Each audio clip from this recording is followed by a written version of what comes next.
This episode of Casual Friday is brought to you by Loot Crate. But I would need sometimes to try to give myself the sense that I was actually living in more of a cartoon world because I felt safer there. But you played the buffoon in the cartoon world. Exactly.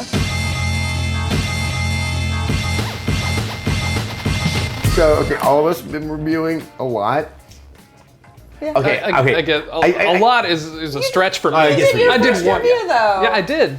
Well, Look for at here, you. for But I'm here. curious, what, and you've done it before, what are your rituals? Because I've talked a bit about, like, the way that not so much like how you ethically approach it, but like, okay, I have to get this done in an X amount of time, what do I do? My ritual is I sit down, I look at the clock, and I say, here we go. And I start playing, and I have no formed opinion of the game.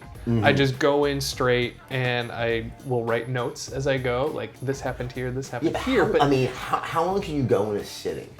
I mean, obviously, well, it was for this particular review that I did for Lego. I was pressed because I was very pressed for time. So I would come home and start playing from like 8 o'clock until midnight, and then I would come here and I would do all my work, and then after work was over, I would again be here at work from 6 until midnight, just cursing this Lego game. Like, why are you so long? I want to go home.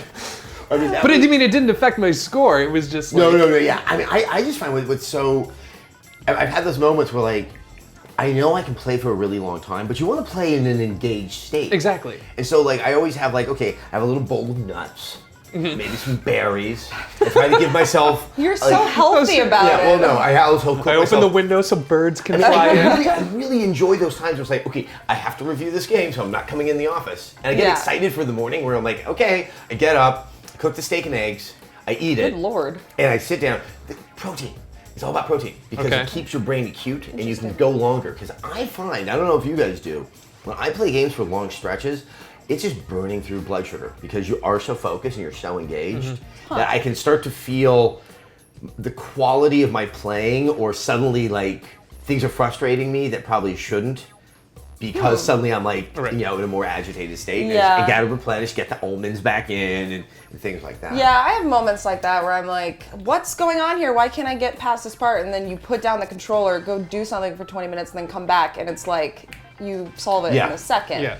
And then there's always those moments where it's like, do I have the 20 minutes to go walk away? Exactly. Yeah. Well, there's also the moments where you get stuck and you're just so frustrated. You're like, I can't, I just want to leave. But now do you have any sort of like rituals? Like, oh, it's review day? Like, I also wear my favorite pajamas. I have to get dressed even if I'm playing at home, like in real pants, or I'll just like, I don't know, it puts me in a weird mood if I wear pajama pants for the whole day. Really? So I'll usually get up early, make myself breakfast, start playing the game, make lunch. I basically take breaks to eat food and nothing else. Yeah. So I'll play from like 9 a.m. to like 11 p.m. with a couple hours of breaks in between. So I usually work it so that I am not super stressed. Then again, I've also not had that many situations where I like have to review a game in like 2 days or something. It really is actually a little more infrequent. Like those, those ones where like, you really don't. It's like just hopefully you have the time to put aside. But I found a couple of times when I'm playing games, especially ones I'm really enjoying, it starts to also like neuter my appetite. Like I need more food. But there's kind of a natural kind of adrenaline and dopamine firing off. That's kind of I do not that. making me hungry, even though I probably should sit down and eat something. I do don't that get as well. hungry. I do that as well. I mean, in your like, I need to get in my favorite pajamas thing. I just don't shower. I just kind of, it's true. I just kind of roll out of bed and I'm like, today's the day we're just playing video games all day. Don't care, honey. That's how you do it. That's how I do it. Well, there's something I call the underwear effect, and it's happened. Like the first time I noticed it happen was Uncharted 2. It's happened quite a few times since then, where I'll wake up in the morning and I tiptoe over my wife because I'm so excited to go play the game. I don't want to wake her, so I can just get in like an hour or two, but before I have to be a responsible husband and talk. Sure. Yeah. And act human or something like that. That's me every And that Saturday usually morning. and that usually means this game is really, really good. Yeah. Yeah. So I'm curious how you write your reviews though, because when I first started, I would write probably half the review while I was still playing the game. And then I realized a lot of times things can change very dramatically in the like last half. the endings. Exactly, because I was always like, well, crap, I'm gonna forget, this and this and this. So now I just sort of take notes about important things that I want to make sure to hit in my review. But as far as actually writing it, I just wait until the end of it. Yeah. Do you guys do the same thing? I wait until the very end. I mean, what I know I do when I'm playing it is I'll start to highlight certain moments that are going to be indicative of, I think of something like an issue with the game or a really high point of the game. I think a good example is Splinter Cell, when I think it was the train yard sequence, where I'm like, yes, this is exactly what's so awesome about this game, because they haven't tortured the environment to fit Splinter Cell. They really made something that, by its own nature, offers all these diverse paths for Sam Fisher to go. And then I usually, after that, a sentence will start to form.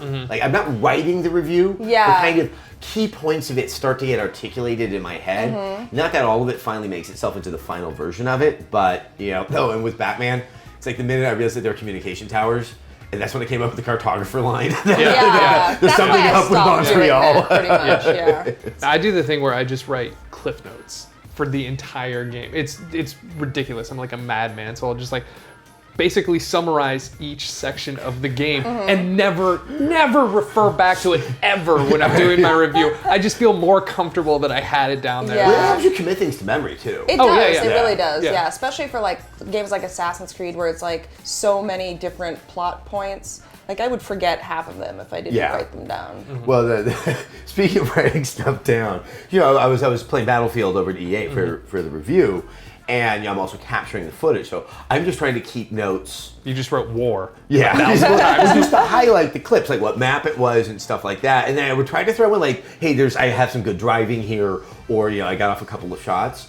But as the days wore on, I was looking at it. It's almost like this madman. Half of it becomes illegible, and it just says gun map. Gun map time code here. I have no idea. It just doesn't indicate. You just hand it off to Shitty parts. This is what I liked. Yeah. I don't know what that is, Adam. I don't know what that means. Those are interesting. Where I feel so exposed sometimes when I'm doing them at the events, because I don't know how you guys play games, but I'm kind of an experimenter. Oh, I am too.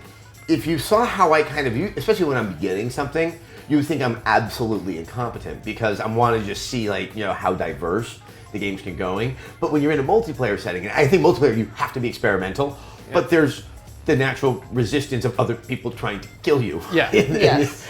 And it was that moment of, oh boy, I wonder how I'm coming across everybody else here. Because you're running around the map trying to find everything and trying to, really kind of locate where everything is. And then you look at the footage and you're running around like a spaz. Give me the footage back here. Okay, please don't think so poorly of me when you see my. Because then there are the other people at the review event who are just constantly shooting you because they want to look cool. They want to look awesome in their footage. There were some insanely talented people that were there. But it was just one of those moments. Yeah, I feel your pain in Battlefield. I'm one of those people who would be like, ooh, there's water. Let's see how far I can swim. Actually, it was early on. There was a moment where I was like, plane, I want to plane. Where are they? Yeah, and you're just looking around for the plane. And in the course of doing that and being pointed in the wrong direction, everyone else took the plane. Yeah. Damn. That's Battlefield. Yeah, that is Battlefield. You just got to wait 5 minutes for everyone to crash them.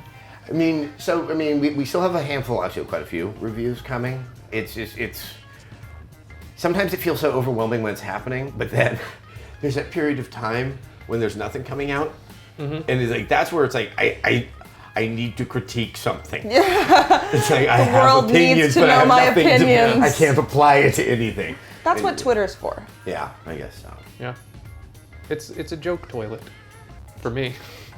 I use Twitter as a joke. The world is your joke toilet. The man who's unhygienic while reviewing a game. Yeah, that's true. Look at me now. I'm just a slub. Did you shower today? Nope. Okay. Nope.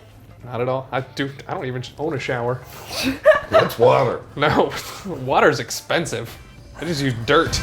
And now let's take a moment to thank our sponsor, Loot Crate. Loot Crate is an awesome service for geeks and gamers that delivers you this handy dandy box for $20 a month filled with all sorts of goodies. This month's box is a special zombie theme package featuring Max Brooks' Zombie Survival Guide, an E-Walking Dead shirt, and way more. You can sign up and support Rev3 Games by going to lootcrate.com/Rev3Games and get 10% off your order when you enter the code Rev3 at checkout.